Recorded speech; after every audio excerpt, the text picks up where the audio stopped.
Welcome. In front of me I have LENOVO Watch R1 and I'm gonna show you how to factory reset this watch by using the phone application.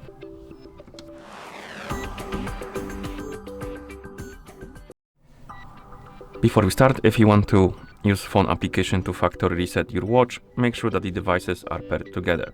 Basically, you need to pair your watch with your phone via the LENOVO Sports application. And once the devices are paired together, we can open the LENOVO Sports application on the phone that is paired with our watch, of course. In the app, you should see the home page. Now tap on device icon, and here you should see your LENOVO R1. Now scroll down, find the option called Others, and tap on it. And here find the option called Reset. Right here. And once you find it, tap on it, then tap on Confirm. And the watch will reset to the factory default settings. And that's how you factory reset this watch by using the phone application. Thank you for watching. If you found this video helpful, please consider subscribing to our channel and leaving a like on the video.